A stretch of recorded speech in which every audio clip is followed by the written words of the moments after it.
Guys, welcome back to my channel. So today we are going to study class 9 mathematics, and what we are dealing with today is the revision part. So yes, let's get started. In the first part we have number system. So let's read it out. This mathematician Ramanujan Srinivas Ramanujan Iyengar 1887 to 1920 frequently said, "Numbers are my friend because from the beginning of our Pathshala, we meet these numbers every day, so they are our known friends." Here, Pathshala means school, and you know, from the day we started studying, we have learned all that 1, 2, 3, and all. So, we are very familiar with the numbers, so we can call them as our friend. Now, let's go to natural number. You should always remember that natural number starts from 1 and goes till infinity. So let's see what's written here. Numbers used for counting are counting numbers as originating from fundamental concept of counting. These numbers are known as natural numbers. These are 1, 2, 3, 4, 5, 6. 200 to infinity. Starting from 1, this can also be written as 1, 2, 3, 4, 5 and goes till infinity. So yes, in natural number, you should always remember that it starts from 1 and goes till infinity. Means it doesn't have any ending. Now let's see what this whole number is. Whole number is just the same as natural number, but it includes 0. Okay, so now let's read it. Including the number 0 with natural numbers, the new set of numbers is known with a new name whole number. Then in brackets, the whole numbers are 0, 1, 2, 3 and goes on till infinity. With the help of a number line, we can determine the positions of whole number as follows. You can see that 0 is in the center, and in the right side you can see 1, 2, 3, 4, 5, and it can go till infinity.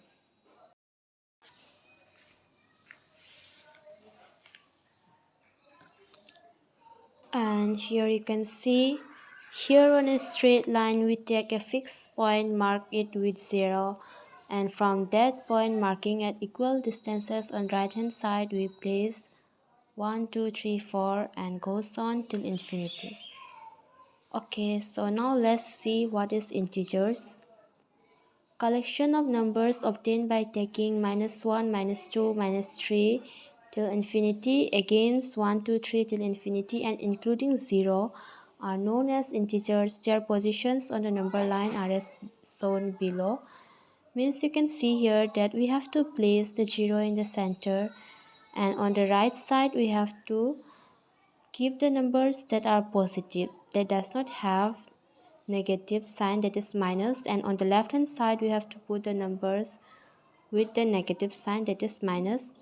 According as the positions of the integers on the number line, they can be put inside bracket as you can see from the left, -3, -2, -1, 0, 1, 2, 3, 4, and the dot represents that it can go till infinity.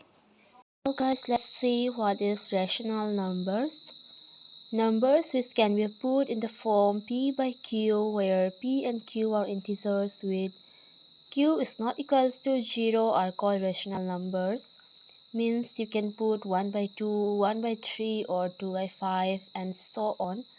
But you should not keep like 2 by 0. So in the place of q there should not be any 0. And what is this? Derivation of the name whose measurement can be obtained are rational. For these numbers too, there are fixed positions on the number line. For example, 1 by 3, 1 by 2, 2 by 3, etc. lie between 0 to 1 on the number line. In analogy with the concept rational numbers, do irrational numbers exist? Yes, there are numbers which can be put in the form p by q, q is not equals to 0 are irrational numbers. These numbers too have definite positions on the number line. As in practical, rational and irrational numbers can be marked on a number line, so they are collectively named as real numbers, which include all rational and irrational numbers. So real number means zero and collection of all rational and irrational numbers. Now let's see fundamental mathematical operations. The four fundamental mathematical or arithmetic operations which are useful for real numbers are plus, minus, into, and divide, which we all know. With respect to these operations, real numbers obey some properties. Few such properties are mentioned below. And guys, I want you to learn all this because this is very important for you to solve all the problems. So what is this? A plus 0 equals to a. These all are very easy, and I know that many of you guys has learned all this because these are the very basic in the mathematical field. So I want to tell you that if you guys have not learned this yet, very fast you need to remember and by heart all this. A plus 0 equals to a means a plus 0 means nothing, so it will obviously be a, and 0 plus a, nothing, plus a will obviously be a minus 0, from a if we minus nothing it will obviously come a again, and from 0 minus a means nothing minus a. How can we minus something from nothing? So it will come minus a. And if you guys write 0 by a equals to 0, but a by 0 is meaningless. Means you can write 0 by a, means 0 by 1, 0 by 2, 0 by 3 like this. But you cannot write 1 by 0, 2 by 0, 3 by 0. You cannot write like this, okay? And a into 1 equals to 1 into a equals to a. Means if you say 2 into 1 and 1 into 2, the result is same. 2 into 1 is 2. 1 into 2 is 2. So the result is same. And in number 2, what is this? A plus b equals to b plus a. Like 2 plus 3 is 5 and 3 plus 2 is 5. And what is this? A into b, decimal. In this case, you can see like this is decimal, but it's not decimal. It is into multiply. So a into b equals to b into a. But a divide b is not equals to b divide a. Like the result of 2 divide 5 and 5 divide 2 will never be same. And in number 3, what is this? A plus b plus c equals to a plus b plus c. Means 1 plus 2 plus 3 equals to 1 plus 2 plus 3. And what is this? A into b into c plus ab into c. Properties 2 and 3 mentioned above are not applicable, fail with respect to subtraction and division. Means in this 2 and 3, here whatever we have done is all plus and into. But in case of subtraction and division, it won't be possible. So while you do subtraction and division, you cannot do these properties, number 2 and number 3. And in number 4, what we have? A into b plus c equals to a into b plus a into c.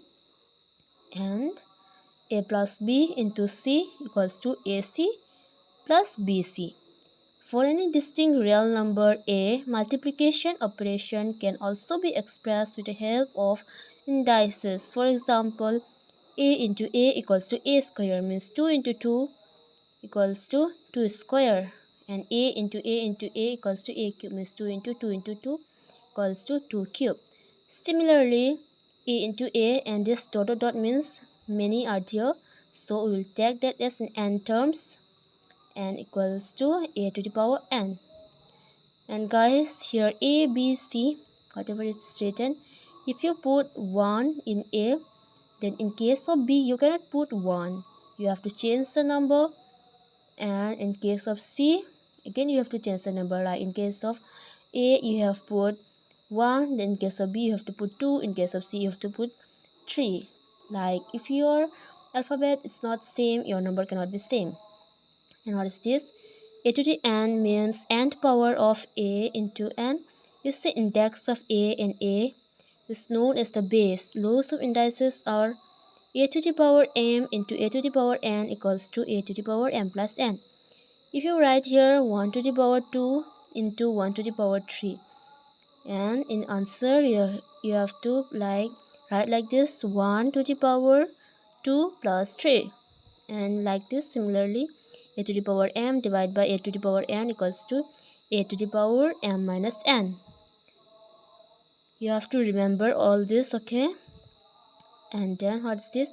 A to the power 0 equals to 1 means any number, if they have power 0, then the result will always be 1.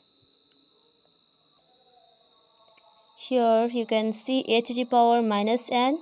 The result is 1 by a to the power n. If you have minus in the power, then your a to the power n will come in the denominator. Like 1 to the power 2, if you have like 1 to the power minus 2, then you will write 1 by 1 to the power 2. If you have minus, this will come in the place of denominator. And in number 5, a to the power m into n equals to a to the power mn. Means you have to do into 1 to the power, like example, okay, 1 to the power 2 to the power 3. Then you have to write 1 to the power 2 into 3. Okay. And you can also change this, like here it was m into n, right? And you can change here like n into m. And number 6, you have a to the power ab to the power m. Then you can separate this like a to the power m into b to the power m.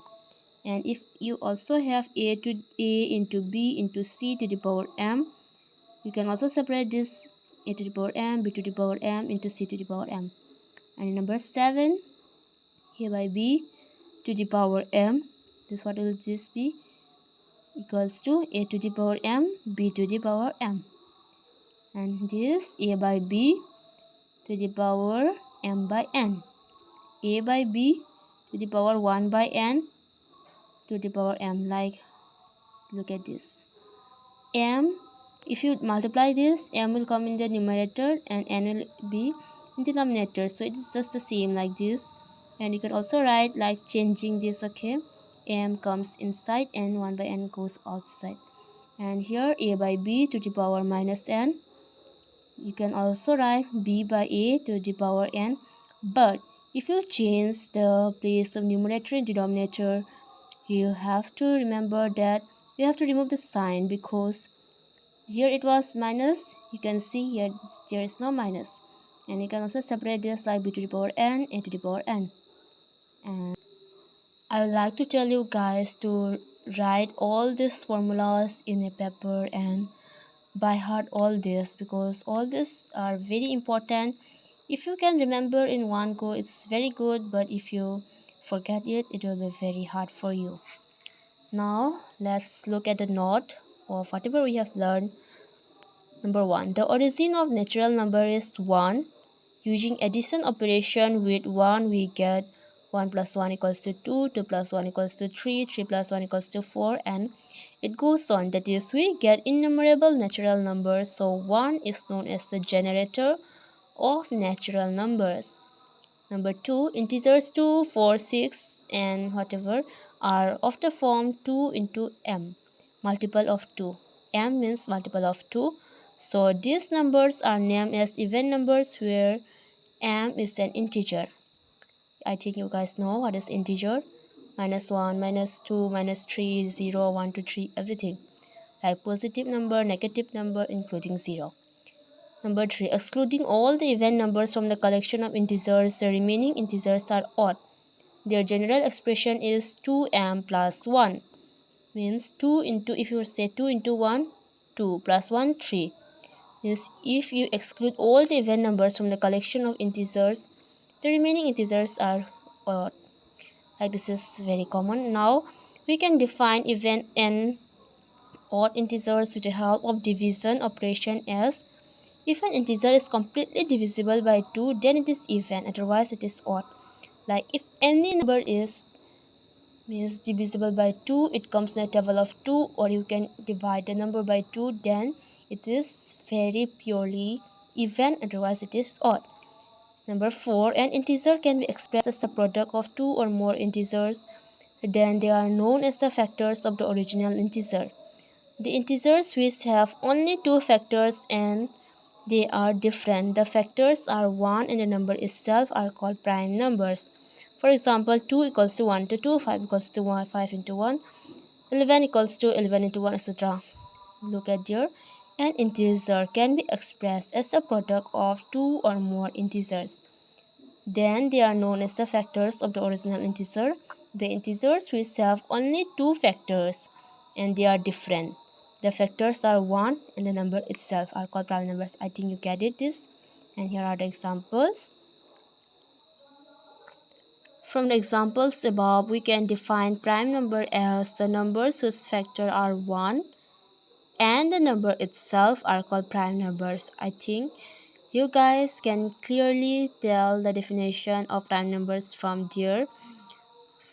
Like, look, the numbers whose factors means any number whose factor is 1 and the number itself means if you say 1, then 1, 2, 3, like this, and not 1 equals to 1 into 1 means factors of 1 and 1 are 1 and itself, but 1 is not a prime number.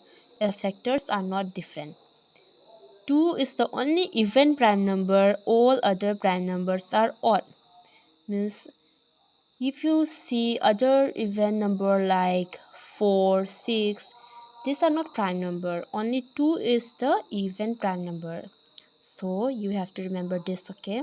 And two numbers or integers are said to be co-prime if they have 1 as only their common factor. If any two numbers has only one of their common factor, then they are called as co-prime. Okay guys, so let's end today's class here. In the next class, I will be discussing this conversion from decimal fraction to p by q from its converse process and all the example. So yes, if you guys have any confusion, any doubts in all these explanations I have done, you can comment down and I'll be replying to all of you. So yes, study hard and bye guys.